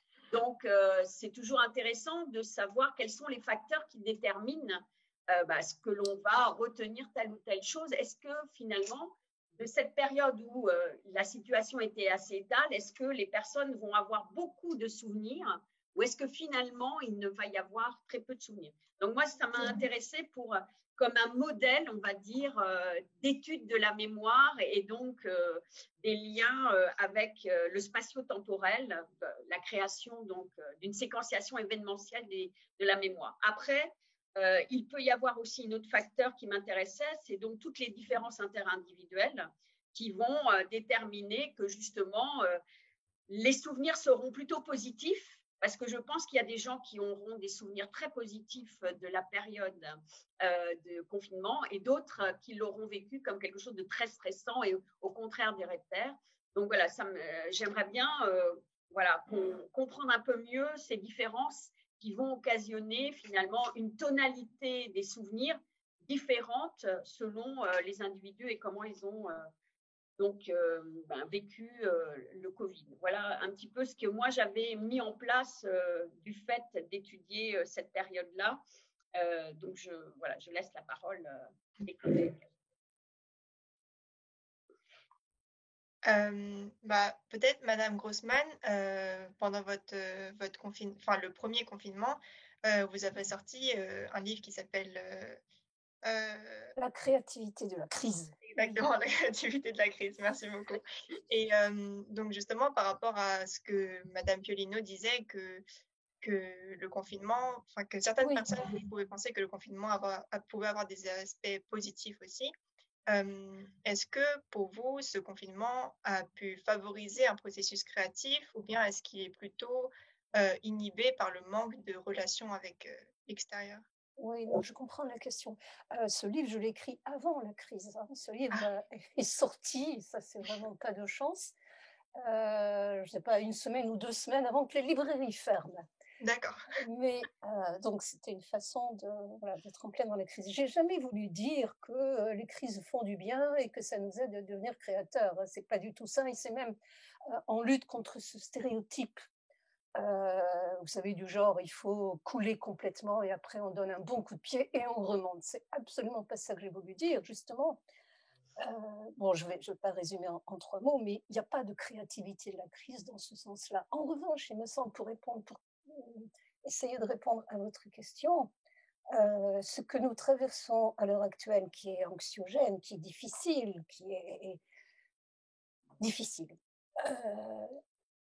a ceci d'intéressant que ça nous aide à explorer ce que nous sommes capables de supporter, au sens de ce que nous sommes capables d'endurer. Jusqu'où? Vous voyez, nous traversons un processus qui est un processus éminemment déséquilibrant, puisqu'on est conduit à changer nos habitudes. Moi, je n'avais jamais fait de cours sur Zoom, et là, on est conduit à faire une conférence, vous voyez, sur Zoom. Bon, on est forcément déstabilisé. Alors, bien entendu, à un sens premier, ça permet de créer des circonstances, des événements inattendus. Et donc, à ce premier sens, bien sûr que c'est positif, mais moi, je suis toujours, et c'est justement contre ça que j'essaie de lutter, j'essaie toujours de dire il n'y a pas d'un côté du positif et de l'autre du négatif. Hein. On a tous tendance, bien sûr, à vouloir dire qu'est-ce qui est positif là-dedans et qu'est-ce qui est négatif, et de quel côté la balance penche-t-elle. C'est absolument intriqué, et c'est ça qui est intéressant, je trouve. C'est un processus absolument destructeur, déséquilibrant que nous traversons tous. Et jusqu'où sommes-nous capables de le supporter et qu'est-ce qui se passe pendant que nous le supportons? C'est ça la question qui m'intéresse, moi. C'est pas est-ce qu'on va s'en sortir, évidemment, ça c'est une question qu'on se pose. Est-ce qu'on va s'en sortir? Comment allons-nous nous en sortir? Individuellement et collectivement, bien sûr. Mais ça, d'abord, on n'a pas la réponse, on n'en sait rien. Mais surtout, là, maintenant, ce qui est en train de se passer, qu'est-ce que ça produit comme effet et comment sommes-nous capables de l'endurer? Et c'est ça qui peut être, non pas positif ou négatif, mais peut-être l'ouverture à une certaine créativité. Vous voyez, la différence entre création et créativité, la création, c'est un résultat. La créativité, c'est un processus. C'est ça qui est intéressant, c'est le processus. Et Madame Mesgar, peut-être que notre question n'était pas assez accrochante pour vous. Mais, tout à fait. Par contre, Par contre, on n'a pas mis en place dans l'unité de projets de recherche liés à ça, si ce n'est des projets de recherche liés à comment dire, vraiment des problématiques moléculaires, comme justement l'impact du virus sur la neuroinflammation du cerveau à long terme, etc. Ou sur l'implication de certaines molécules dans la susceptibilité à être infectée. Donc ça, c'est des choses très pragmatiques. Je dirais que ce qui a nous sommes donc une unité où la plupart des gens sont à la paillasse, donc avec des expériences en humide. Un laboratoire de ce type ne s'arrête jamais, ni pendant les vacances, ni à Noël, etc. Donc c'était la première fois qu'on fermait un laboratoire, avec tout ce que ça peut susciter de traumatisme pour des étudiants, en particulier des postdocs ou des gens qui sont sur contrat à durée déterminée, des gens qui ont des papiers à finir, etc. Et aussi de créativité, dans le sens où il a fallu réinventer des choses. Donc nous avons en particulier gardé tous nos étudiants en master et nous les avons coachés comme ça par Zoom à distance pour des études bibliographiques qui ont d'ailleurs beaucoup servi au projet en cours. Ce n'était pas seulement un exercice pour remplir le temps ou pour qu'ils puissent avoir leur diplôme à la fin. Et donc, il y avait des créativités aussi dans les liens entre les gens, des petits déjeuners, des thés, des Zoom, etc., des cadeaux virtuels échangés, des mails échangés. Donc, je dirais que dans la richesse du lien, ça a été formidable. Et j'ai vraiment pu sentir à quel point notre unité de recherche était vraiment une unité de personnes.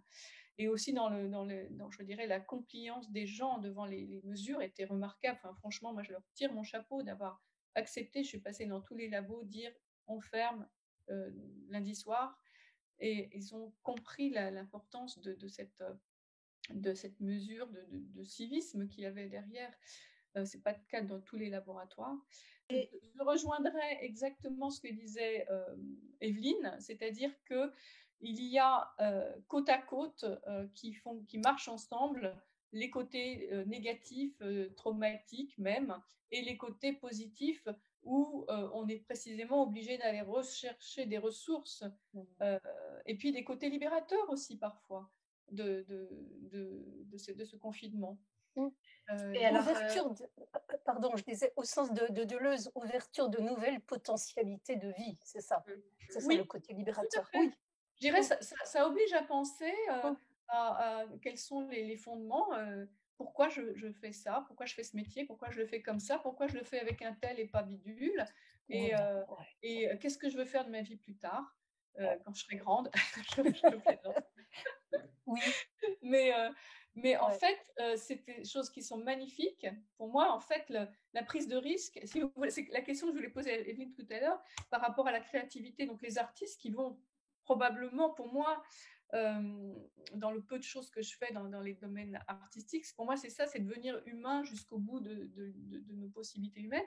Et est-ce que vous ne croyez pas que même très modestement, à l'échelle d'un individu, il y a de toute manière à entrer dans des prises de risque qui ne sont pas des prises de risque comme, je dirais, prendre sa voiture et foncer à 200 à l'heure sur l'autoroute, mais qui sont vraiment sortir de ces zones de confort, comme on dit, sortir de ce qu'on croit être soi, pour devenir vraiment humain. Parce que finalement, c'est ça l'intérêt d'être là, dans cette espèce, c'est que dans l'espèce que nous formons, c'est ça, c'est comment devenir humain, quelque part. Moi, je trouve ça très, très vrai, ce que vous dites, c'est-à-dire explorer aussi nos fragilités, nos vulnérabilités, ne pas être dans des carcans, voilà, y compris des carcans identitaires, mais nous laisser la chance de trébucher pour qu'un autre paysage, pour reprendre votre métaphore, Valérie, des paysages avec des collines, pour qu'un autre paysage se déploie inattendu. Et là, c'est un processus créateur, c'est sûr. Et il y a éminemment de la création dans la science. Ça, c'est certain. Oui. C'est certain. Et même à l'échelle de toute vie humaine, même que nous considérions comme très modeste, très courte, très... Oui. Il y a des gens qui déploient des trésors juste de comment dire, même de capacité rien que de survie dans des situations qui sont verrouillées de toutes parts. Oui, oui. En tout cas, qui apparaissent comme telles à la plupart d'entre nous. Oui, c'est vrai. Et encore, quand on dit qu'il déploie des ressources de survie, là, on le voit comme une force. Et ce qui est positif, bien entendu, mais il y a aussi tout ce qu'il déploie comme faiblesse, oui, comme souffrance, sans tomber dans le masochisme, hein, mais comme faiblesse qui va ouvrir là, des possibilités insoupçonnées. Ouais. Et je voudrais revenir là-dessus sur le plan scientifique. C'est-à-dire que à l'heure actuelle, on impose aux scientifiques d'être performants, d'être successful, comme on dit. Aussi, successful, oui. Voilà. Et finalement, si on ne publie pas dans tel ou tel journal tout de suite, c'est qu'on est un raté et qu'est-ce qu'on fout là, etc. Mais en fait, je dirais non, je dirais l'exemple même, c'est Pasteur, hein, toutes les hypothèses qu'il a faites étaient fausses, et il a pourtant généré des connaissances qui ont quand même révolutionné énormément de choses. Et on a le droit et on a le devoir même de l'échec, dans le sens où, à partir du moment où on va poser des hypothèses, forcément, on va se taper dans le mur à certains moments. Et que c'est, je dirais, la force d'un chercheur, c'est sa capacité de rebondissement. Et c'est sa capacité de reconnaître que là, non, c'était pas ça, c'était pas... Et que, effectivement, et même dans nos vies, c'est vrai, dans nos vies, la faiblesse est une chance aussi. J'ai l'impression que Manon Violino avait essayé de réagir. Manon, parce que oui, c'est le dernier propos de Valérie, parce que justement, c'est la science actuellement, on est tellement dans des carcans très forts, une pression très forte que malheureusement, il faut beaucoup de courage et c'est difficile parfois de se battre pour pouvoir publier des résultats négatifs, par exemple, parce que toute la communauté, donc peut-être que l'open source et l'open science va peut-être nous permettre de nous débrider là-dessus et de pouvoir, notamment lorsqu'il va y avoir multiplication du fait de pouvoir déjà publier d'avance une méthodologie, nos hypothèses, avant même d'avoir les résultats. Donc ça, je pense que c'est vraiment très bon pour la science de demain, parce qu'on va voir émerger justement peut-être des résultats très intéressants. Parce que ce qui est publié maintenant, c'est toujours ce qui va un peu dans le sens de nos hypothèses, dans le sens... et donc ça, c'est très dangereux. Donc en effet, je pense que la créativité et le fait de... les ratages, comme on parlait de ça, sont tout à fait essentiels pour la recherche, hein, et donc participent complètement aux avancées. Et donc justement les ruptures, parce que souvent les grandes avancées, elles sont faites de ruptures. Et donc ça, je pense que justement la science de demain peut-être va nous permettre un peu de remettre ça en avant. Et on était vraiment parti sur une science un peu trop moulée, cristallisée. Et donc je pense que là, il y a beaucoup à faire là-dessus. Oui. Et alors, Pierino, on avait une question sur la mémoire collective. Qu'est-ce que la mémoire? Est-ce qu'il va y avoir une mémoire collective qui va émerger de cette crise sanitaire sur le coronavirus? Alors, et comment elle va être? Oui, d'accord. Disons que déjà, la mémoire collective, si vous voulez, la mémoire individuelle, c'est notre mémoire personnelle. Donc, notre mémoire, elle ne nous appartient qu'à nous, même si nous avons vécu des expériences communes avec les autres. Néanmoins, quelque part, l'inscription, en partie, elle est vraiment que par rapport à nous, puisque c'est notre prisme qui ont permis de sélectionner telle ou telle information. Mais bien sûr, elle nous inscrit vers une mémoire partagée. Donc, la mémoire collective, c'est une mémoire partagée. Donc, elle s'oppose, mais c'est un peu dommage de l'opposer. C'est plutôt comme un continuum. Vous avez vraiment cette mémoire très intime avec nous-mêmes, et puis cette mémoire qui nous ouvre vers les autres. Et donc, des phénomènes qui sont très connus sur la mémoire collective, c'est ce qu'on appelle la mémoire, l'effet cohorte, c'est-à-dire un effet générationnel se construit par justement cette mémoire individuelle, mais qui est également enrichie de la mémoire collective qu'une génération partage. Et donc ça crée des liens. Donc ça nous inscrit dans notre individualité, mais ça crée aussi des liens avec la société. Donc ces deux mémoires, donc là, bien sûr, il va y avoir une partie collective et une partie individuelle dans la mémorisation de cette période du Covid. Et je pense que la part collective sera quand même très importante. Alors, parce que c'est vrai que ça a pris des proportions et que justement, ça va changer le monde. Donc, quelque part, on appelle ce phénomène-là les flashbulb memory. Donc, quels sont les critères qui déterminent un flashbulb memory? C'est un événement collectif très marquant et qui finalement est reconnu par toutes les sociétés comme marquant. Alors, vous avez les attentats, souvent sont des souvenirs flashbulb, donc les gens vont vraiment pouvoir se rappeler où ils étaient précisément, avec qui, comment, le jour où ils ont appris qu'il y avait eu tel attentat. Et donc, ça les inscrit vraiment dans cette collectivité. Et donc, je pense que la crise de la Covid va être pareil. Ça va nous, peut-être que même la part du collectif sera peut-être plus importante que l'individuel, puisque l'individuel se construit souvent par des expériences saillantes et multiples. Et peut-être que là, on avait moins l'occasion d'avoir des expériences très ponctuelles, donc inscrites dans un contexte spatio-temporel très riche, alors que d'un point de vue du collectif, là, il y a vraiment beaucoup de choses qui sont très riches. Donc, ça sera intéressant de voir justement comment se construit la mémoire de cette période-là. Très bien. Madame Mesguer, juste avant de conclure, on a une dernière question pour vous parce que donc vous avez répondu à notre question sur le coronavirus. Vous nous avez répondu beaucoup avec en lien avec nos deux intervenantes.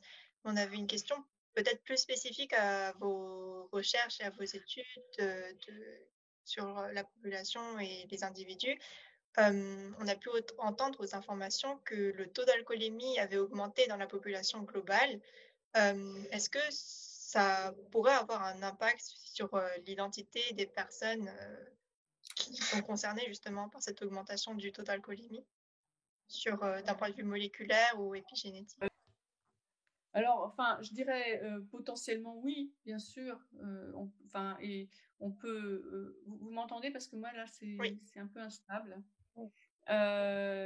Potentiellement oui, puisqu'en fait, on montre que les consommations d'alcool. Il y a aucune consommation d'alcool qui soit vraiment sans risque, hein, surtout quand on considère des pathologies cancéreuses. Je dirais de neurodégénérescence, etc. Maintenant, là encore, il n'y a pas un destin inscrit pour, en tout cas, s'il y en avait un, on serait incapable de le déchiffrer pour le moment. Donc, il peut y avoir une augmentation de risque, effectivement, peut-être des dépôts de marques épigénétiques. Ça a été montré suite aux consommations d'alcool. À quel point ça va perdurer, à quel point ça va modifier l'activité neuronale, je pense qu'on n'est pas encore capable de le dire du tout. Ça pourrait être un champ de recherche. C'est pas quelque chose dans lequel mon unité de recherche va se diriger, mais il y en a d'autres en France qui vont peut-être effectivement, en particulier sur Amiens, je connais un groupe qui va s'intéresser probablement pas mal à ça. Merci beaucoup. Il est malheureusement temps de conclure la discussion. Donc vos différents points de vue sur la construction et la modification de notre identité ont été très instructifs. Et on peut voir aujourd'hui un des avantages de l'interdisciplinarité. Malgré vos vocabulaires et vos notions différentes sur l'identité, on a réussi à faire quand même émerger une discussion constructive et qui nous a apporté quand même un éclairage sur la richesse du concept d'identité. L'identité est transitoire, en perpétuel mouvement. Elle varie selon les influences de l'environnement, quelle que soit l'échelle observée. On espère que ce débat interdisciplinaire vous permettra à vous tous et aux téléspectateurs d'envisager de nouveaux horizons et vous engagera vers de nouvelles réflexions quant à l'identité. Est-ce que vous souhaiteriez, mesdames, vous partager un dernier mot, une dernière idée avec nous ? Moi, j'ai trouvé que c'était vraiment passionnant, cette idée de demander à des étudiants de mettre au point un projet de conférence. Donc, je trouve que c'est une très, très bonne idée et certainement à multiplier dans d'autres domaines. Mais j'ai trouvé que, franchement, c'était très créateur, justement. Et certainement, ça va marquer votre identité, je suppose, comme un événement saillant. Peut-être que ça va enrichir votre mémoire épisodique autobiographique. Donc, on reverra ça dans 10 ans. Vous nous raconterez quelle est votre mémoire de cette conférence d'aujourd'hui. En tout cas, je trouve ça vraiment très intéressant comme démarche pédagogique, très, très intéressant, vraiment. Voilà. Donc, bravo à vos encadrants et à vous toutes.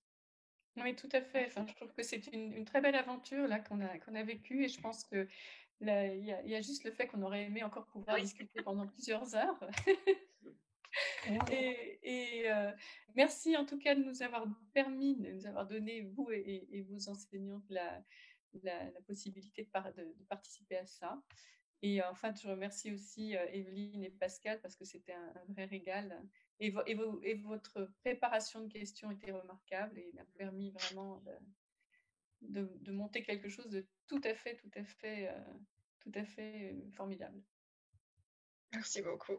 Et moi aussi, naturellement, je me joins à ce que vient de dire Valérie et ce que dit aussi Pascal. Je trouve que c'était très enrichissant, très intéressant. Et justement, voilà, vous avez travaillé sur un processus de recherche, ce qui est, je trouve, extrêmement intéressant, sans avoir d'idées préconçues. Je trouve que vous avez dû faire, je vous l'ai dit d'ailleurs, un énorme travail, parce que je suis très admirative de tout ce que vous avez fait en amont pour parvenir à nous faire nous rencontrer et à ce que ce dialogue puisse s'instaurer. Et c'était vraiment très ouvert et très, très, très riche. Moi, je suis très reconnaissante, et aussi à mes deux collègues. J'espère qu'on se reverra, parce qu'on a plein de choses encore à se dire. Merci à vous. Merci. Bon, en tout cas, on tenait une nouvelle fois sincèrement à vous remercier, vous, nos 3 intervenantes de l'Université de Paris, pour nous avoir accordé de leur temps. Madame Grossman, professeure en littérature et en philosophie, Madame Mesger, chercheuse en biologie moléculaire et épigénétique, et Madame Piolino, professeure en psychologie cognitive et neuropsychologie. On voudrait aussi remercier du fond du cœur Mesdames Philippe, Codel et Delopot, qui nous ont accompagnés jour après jour dans l'organisation de ce débat, ainsi que tout le personnel de l'université qui nous a soutenus et accompagnés dans l'organisation de ce projet, malgré les conditions particulières dues à la crise sanitaire. Et enfin, on remercie l'Université de Paris ainsi que l'IDEX, sans lesquels l'organisation de cette première conférence interdisciplinaire organisée par des étudiants n'aurait pas été possible. On espère que cette conférence a éveillé votre curiosité et que vous serez à votre tour amenés à partager vos connaissances avec des personnes d'horizons variés, échanges dans lesquels vous trouverez, j'en suis sûre, de nouvelles richesses. Car comme l'indiquait Madame Marie Curie, rien dans la vie n'est à craindre, tout est à comprendre. C'est maintenant le moment de comprendre davantage afin de craindre moins. Nous vous remercions pour votre attention et à l'année prochaine pour une deuxième édition.